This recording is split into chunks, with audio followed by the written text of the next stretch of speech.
Gas 172% مہنگی، وفاقی حکومت نے منظوری دے دی، اضافہ 1 نومبر سے نافذ العمل ہوگا۔ وزارت توانائی کے مطابق ملک میں گیس کے ذخائر سالانہ 5 سے 10% کم ہو رہے ہیں۔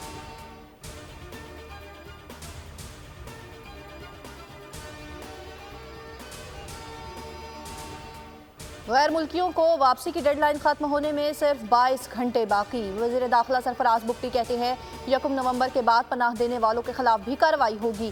یہ آپریشن کسی مخصوص طبقے یا قوم کے خلاف نہیں، 2 لاکھ غیر ملکی پاکستان چھوڑ چکے ہیں، ویزا لے کر کسی بھی وقت واپس آ سکتے ہیں۔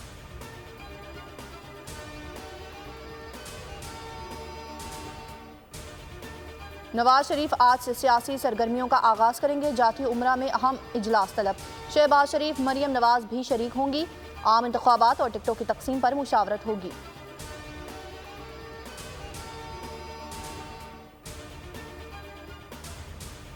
آصف علی زرداری کی نواب شاہ میں سیاسی سرگرمیاں، کارکنان نے آئندہ انتخابات پر تجاویز دی۔ سابق صدر نے کہا آئندہ الیکشن سے بھرپور حصہ لیں گے، عوامی لوگ ہیں، عوام کی طاقت پر یقین رکھتے ہیں۔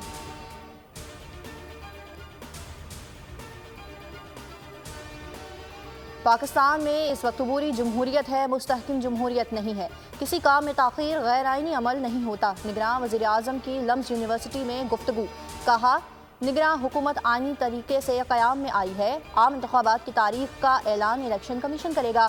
حکومت کا کام کمیشن کو معاونت فراہم کرنا ہے۔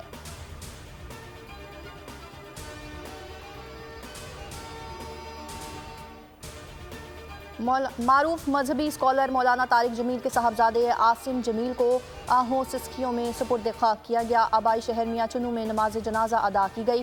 سیاسی اور سماجی شخصیات نے شرکت کی۔ مولانا طارق جمیل نے رکعت آمیز خطاب کیا۔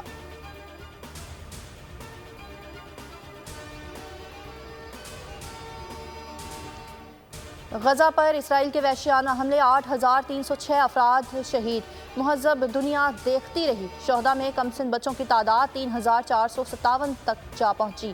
1000 سے زائد بچے لاپتہ۔ حماس کے حملوں میں 1405 اسرائیلی ہلاک، 5500 کے قریب زخمی ہوئے۔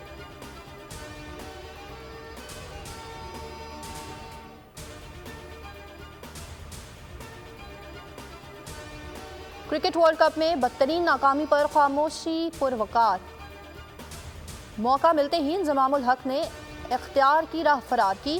پلیئرز ایجنٹ کمپنی میں شیئرز کے الزامات، خود پر جب آئی بات چیئرمین نے بھی نہ ہو سکی ملاقات۔ انضمام بھائی کا میٹر ہوا شارٹ، بورڈ سے راہیں جدا کرتے ہوئے چیف سلیکٹر کے عہدے سے استعفیٰ دے دیا۔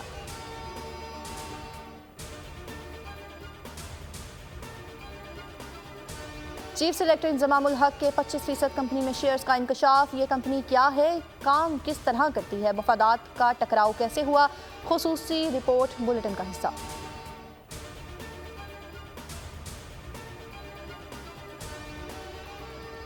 آپ ہارے تو ورلڈ کپ میں پکی چھٹی ہو جائے گی۔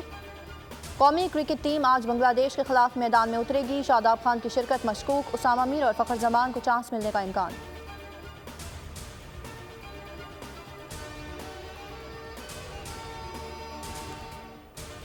اور افغانستان نے سری لنکا کو 7 وکٹوں سے ہرا دیا۔ فضل الحق فاروقی کی شاندار گیند بازی، لنکن ٹائیگرز 241 رنز پر آ سکے۔ افغان ٹیم نے مطلوبہ ہدف 45ویں اوور میں حاصل کر لیا۔